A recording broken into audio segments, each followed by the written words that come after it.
Hello বন্ধুরা, তো আজকে আমি তোমাদের দেখাবো খুবই অল্প সময়ে খুবই অল্প পরিমাণ জিনিস দিয়ে কিভাবে আমি আইসক্রিম বানালাম। তো দেখো, ফার্স্টে আমি কিছুটা দুধ নিয়েছি, তো সেখান থেকে অল্প দুধ আমি সরিয়ে রাখলাম এবং অল্প দুধ একটু গরম করতে দিলাম। তো দেখো, ওই অল্প দুধটার মধ্যে দিয়ে দিলাম কর্নফ্লাওয়ার, দেন দিয়ে দিলাম কিছু ড্রাই ফ্রুটস, যেমন ছিল আমন্ড, তারপর ছিল কিশমিশ। তো সেগুলো একটু হালকা করে ভেঙে নিয়েছিলাম, তো সেটাই দিয়ে দিলাম। তো এবং ভালো করে মিক্স করবে তোমরা। তো মিক্স ভালো করে না করলে কিন্তু গোটা গোটা রয়ে যাবে, ভালো লাগবে না। তো অনেকক্ষণ টাইম নিয়ে কিন্তু ভালো করে মিক্স করবে। তারপর দিয়ে দিলাম এটার মধ্যেই কিছু চিনি। তো কিছুটা চিনি দিলাম পরিমাণ মতো, যাতে একটু মিষ্টি মিষ্টি হয়, যেহেতু আইসক্রিম মিষ্টি মিষ্টি না হলে কিন্তু ভালো লাগবে না।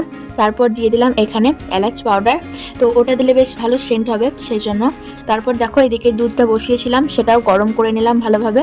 তো গরম করা হয়ে গেছে, দেন এটা আমি একটু ঠান্ডা করতে দিলাম। তারপর এটা ভালোভাবে আরেকবার মিশিয়ে নিচ্ছি। তারপর দেখো, এটা একটু ঠান্ডা করছি, ফ্যানে রেখেছিলাম এবং এভাবে করলে বেশ তাড়াতাড়ি ঠান্ডা হয়ে যায়।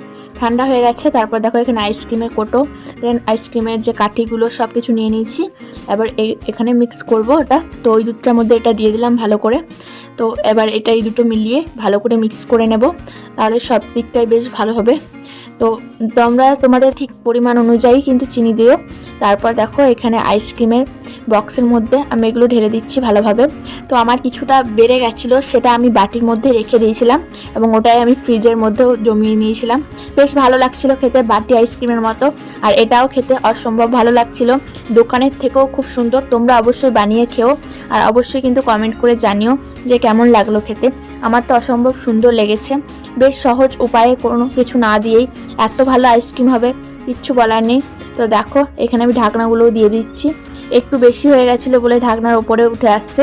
তোমরা ঠিক পরিমাণ অনুযায়ী দেবে, তোমাদের ঠিকঠাকই হবে। দেখো, একটা একটা করে বাকিগুলোতেও দিয়ে দিচ্ছি। এখানে আমার 6টা হয়েছিল, বেশ ভালো লাগছিল, এতটাই সুন্দর খেতে হয়েছিল কি আর বলবো। তোমরা অবশ্যই কিন্তু বাড়িতে বানিয়ে খেও, যেহেতু এখন গরমকাল চলে এসেছে, খুবই আরাম হবে খেয়ে, অসম্ভব ভালো লাগছিল। আর অবশ্যই কিন্তু like, comment, share and subscribe করে দিও।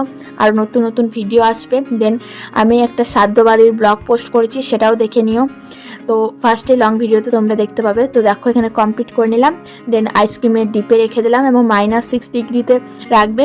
তারপর তোমরা ওটা 6 থেকে 7 ঘন্টা রাখবে, তাহলে ভালোভাবে জমে যাবে। তো দেখো, এখানে বার করে নিয়েছি এবং 4টে খাওয়াও হয়ে গেছে।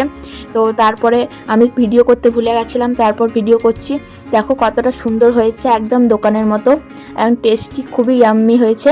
কর্নফ্লাওয়ার দেওয়ার জন্য আরও বেশি সুন্দর হয়েছে। তো টাটা গাইস।